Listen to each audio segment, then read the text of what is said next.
بیٹا نیزے کی نوک پہ قرآن سناتا ہے۔ سیدہ طیبہ طاہرہ ظاہرہ عابدہ ساجدہ راکعہ سیدہ فاطمہ الزہرا رضی اللہ تعالی عنہا کا اسوہ مخدرات اسلام کے لیے، ہماری بہنوں بیٹیوں کے لیے مکمل کامل اور اکمل نمونہ ہے۔ میری مائیں بہنیں بیٹیاں بھی پردے میں بیٹھ کے سن رہی ہیں، اور جو یہاں موجود نہیں ہیں، آپ لوگوں کی وساطت سے یہ پیغام ان تک بھی پہنچے گا۔ تو میں گزارش کروں گا، اس بے حیائی کے ماحول میں جبکہ میڈیا بے لگام ہے، سوشل میڈیا قیامت ڈھا رہا ہے، آنکھوں سے حیا اڑ گئی ہے، سوچوں میں آوارگی آ گئی ہے، لباس سمٹ کے بالکل واجبی سا رہ گیا ہے، اور حیا قصہ پارینہ بن گیا ہے۔ یہ اڑتے ہوئے آنچل، لہراتے ہوئے دوپٹے اور جو ہے وہ بکھرے ہوئے بال، یہ حیا کے جنازے سڑکوں کے اوپر گھومتے ہوئے، اور بازاروں میں صنفی آزادی اور جنسی بے رہروی اور جو کچھ ہم دیکھ رہے ہیں۔ تو آج ہم سیدہ فاطمہ الزہرا کے کردار کو خضر راہ بنائیں۔ اقبال کہتا ہے، مزرعہ تسلیم را حاصل بطول، مادرا را اسوائے کامل بطول۔ مزرعہ تسلیم کی کھیتی کا جو حاصل ہے، جو پھل ہے، وہ سیدہ فاطمہ ہے، اور ماؤں کے لیے کامل نمونہ سیدہ فاطمہ الزہرا رضی اللہ تعالی عنہا ہیں، جن کے آنچل کو مہر و ماں نے بھی نہیں دیکھا تھا۔ خادم کی، شوہر کی خدمت بھی کرتی ہیں، بچوں کی تربیت بھی کرتی ہیں۔ آسیہ گردان و لب قرآن سرا، ادھر چکی بھی چل رہی ہے اور لبوں پر قرآن کے نغمے بھی جاری ہیں۔ آسیہ گرداں چکی چلا رہی ہیں، واللب قرآن سرا، اور اقبال کہتا ہے لبوں پر قرآن کے نغمے جاری ہیں۔ جب لبوں پہ قرآن کے نغمے ہو اور آٹا پیسا جا رہا ہو، تو پھر وہ گندم اور وہ آٹا جب بچے کھائیں گے تو پھر حسین ابن علی کے کردار ہی پیدا ہوں گے۔ لیکن تھرکتی تصویریں اور نیم برہنہ شکلیں اور کانوں میں جو ہے وہ میوزک کی آوازیں، اور ماں اس ماحول میں بچے کو دودھ پلا رہی ہو، تو بچہ حسین ابن علی کا جان نشین تو نہیں بنے گا۔ کوئی اداکار تو بن سکتا ہے، کوئی گلوکار تو بن سکتا ہے، لیکن حسین ابن علی کا جان نشین نہیں بنے گا۔ تو ماؤں کو کامل اکمل نمونہ سیدہ فاطمہ الزہرا کا اختیار کرنا چاہیے، اس نمونے کو لے کے اپنی زندگی میں اتارنا چاہیے۔ آج ہم دلیلیں دیتے ہیں، میڈیا سے دلیلیں سنتے ہیں، اسلام تنگ نہیں ہے، تم نے اسلام کے دائرے کو تنگ کر دیا ہے۔ میں ایک ہی بات کہا کرتا ہوں، یہ دلیلیں دینے والے سوچیں کہ رسول خدا کی بیٹی کے پردے کا عالم کیا تھا۔ بس ہمارے لیے وہ نمونہ ہے، وہ کامل اور اکمل نمونہ ہے، اور ہم نے اپنی زندگی اس نمونے کے مطابق گزارنی ہے۔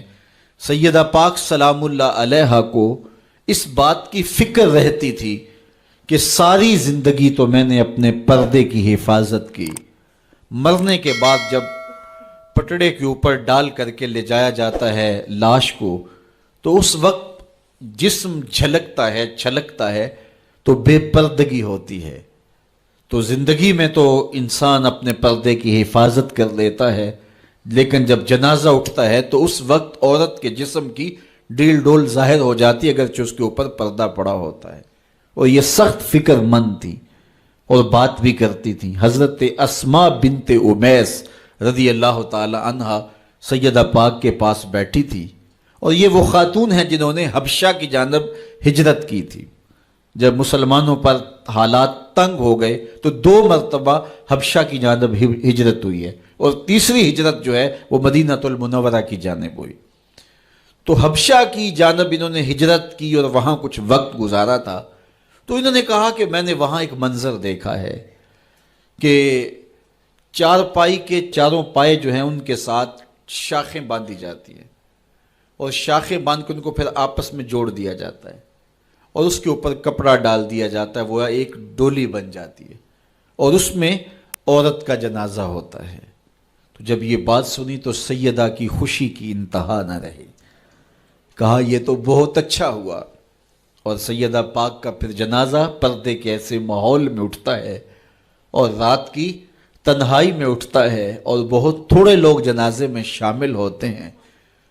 اور پھر سیدہ پاک سلام اللہ علیہا کے پردے کا عالم یہ ہے، اہل سیر نے لکھا ہے کل قیامت کے دن جب میدان حشر میں سیدہ تشریف لائیں گی تو 70,000 حوروں کے جلو میں ہوں گی، اور جب گزریں گی تو آواز آئے گی یا اہل الجمع غدوا ابصارکم لأن فاطمہ بنت محمد حتی تمر، اے نبیوں، رسولوں، پیغمبروں، اے صالحین، نیکوکاروں، اے حشر کے میدان میں جمع ہونے والے لوگوں، اپنی نظریں نیچی کر لو، محمد کی صاحبزادی گزر رہی ہے۔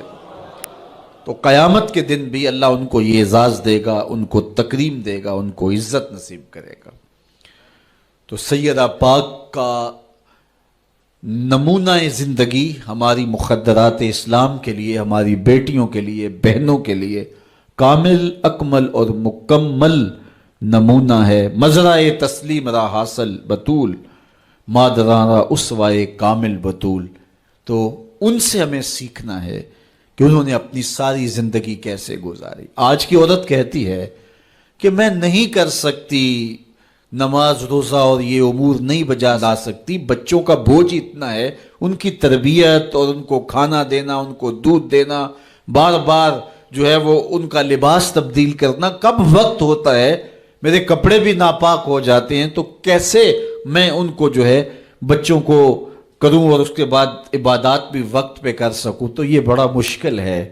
وہ حضرت سیدہ کو دیکھیں کہ آپ اپنے کندھوں پہ مشکیزہ بھی اٹھا کے لاتی ہیں، چکی بھی پیستی ہیں، بیٹوں کی تربیت بھی کرتی ہیں، شوہر کی خدمت بھی کرتی ہیں، اور مصلی بچھا کے جب کھڑی ہوتی ہیں تو ساری ساری رات قیام میں، کبھی رکوع میں، کبھی سجدے میں گزر جاتی ہے، اور پھر کہتی ہیں مالک تیری راتیں اتنی چھوٹی ہیں، تیری بندی کا ذوق بندگی ہی پورا نہیں ہوتا، ایک تو رات اتنی لمبی بنا دے جی بھر کے تجھے سجدہ ہی کر سکوں۔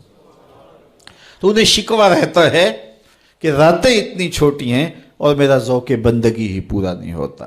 سارا دن روزے سے گزرتا ہے، رات قیام میں، رکوع اور سجود میں گزرتی ہے، اور بیٹوں کی تربیت کی تو وہ کائنات نے ایسی تربیت کا جوہر نہیں دیکھا ہے جو سیدہ فاطمہ کے گھر میں پلنے والے بچوں میں تربیت کا رنگ نظر آیا، کہ انہوں نے اپنا خون دے دیا لیکن دین کی آن پہ آنچ نہیں آنے دی۔ تو ان کی زندگی ہمارے لیے، ہماری مخدرات اسلام کے لیے، بہنوں، بیٹی اور ماؤں کے لیے کامل اکمل نمونہ ہے۔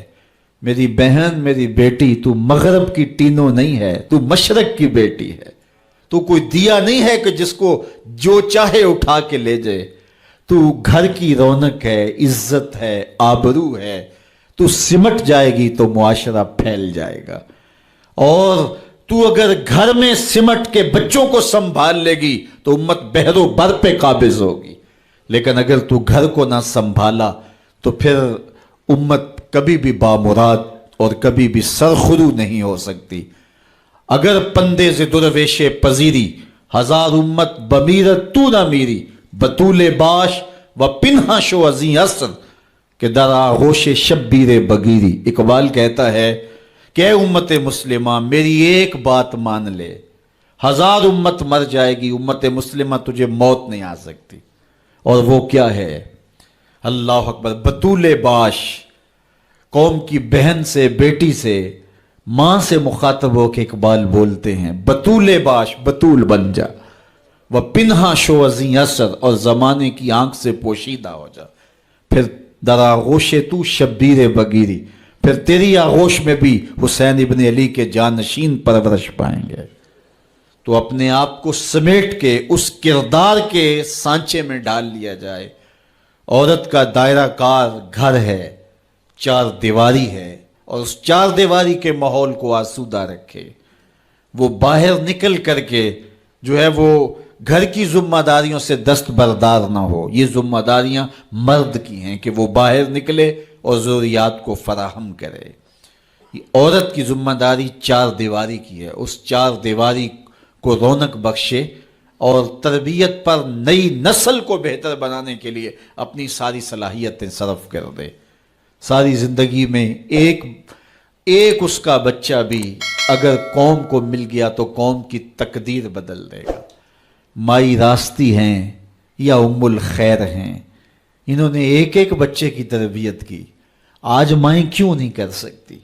بابا فرید کی ماں بیٹے کے مزاج کو سمجھتی ہیں کہ یہ شکر کو بہت پسند کرتا ہے، تو شکر کی پڑیا مصلے کے نیچے رکھ دیتی ہیں، اور بیٹا مصلہ اٹھاتا ہے تو نیچے شکر کی پڑیا ملتی ہے. روز ڈیوٹی دیتی ہیں، اور بیٹا شوق سے نماز پڑھتا ہے، بعض میں شکر کی پڑیا بھی ملے گی.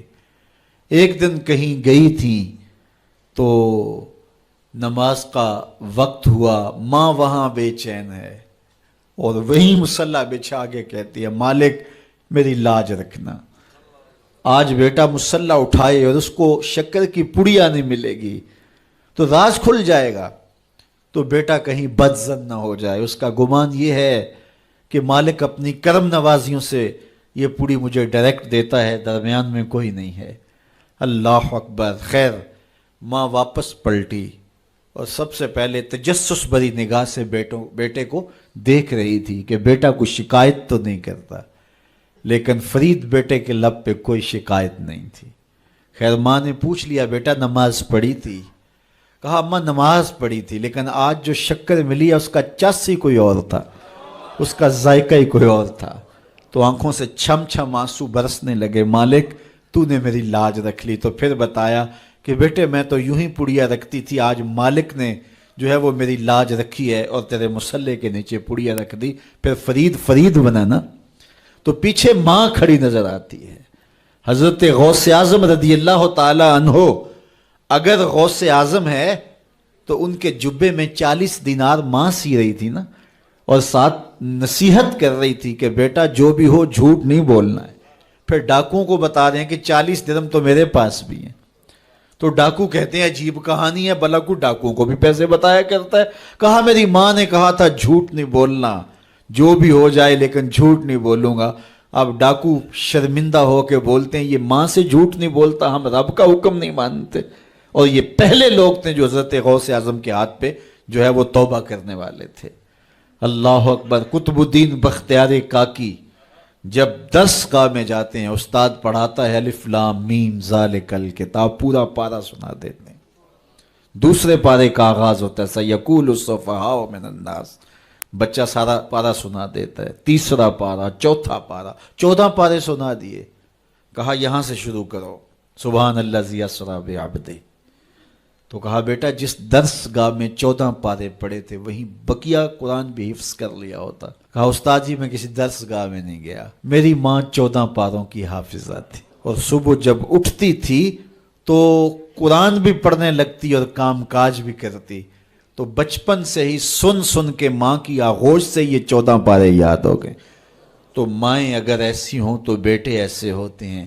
اس لیے ماں کے کردار کو روشن کرنا ہوگا، ماں کے کردار کو بہتر کرنا ہوگا، اور ماؤں کے لیے کامل اکمل نمونہ سیدہ پاک سلام اللہ علیہا کا نمونہ زندگی ہے. اور ان کی زندگی کے ایک پہلو سے روشنی لے کر کے، اجالا لے کر کے مخدرات اسلام کی زندگیوں میں چراغاں کیا جا سکتا ہے، اور ان کی زندگی سے ایک اچھی نسل تیار ہو سکتی ہے. کسی نے کہا تھا مجھے اچھی مائیں دے دو میں تمہیں اچھی نسل دوں گا. تو سیدہ پاک کا اسوہ ہمارے لیے یقیناً کامل اور اکمل نمونہ ہے. اللہ تعالیٰ ان کے نقوش پاک کی برکتیں اور ان کے وجود سے وابستہ رحمتیں ہماری ماؤں، بہنوں اور بیٹیوں کو نصیب فرمائے. اور آج کی اس مجلس میں ہم ان کی وساطت سے اللہ کی بارگاہ میں دعا کرتے ہیں، اے اللہ حیا سوز ماحول سے اس امت کو نجات عطا کر دے، اور اس امت کو پھر عظمت پارینہ و رفتہ عطا کر دے، اور قوم کی بیٹیوں کو اسوہ بطول پہ گامزن کر دے.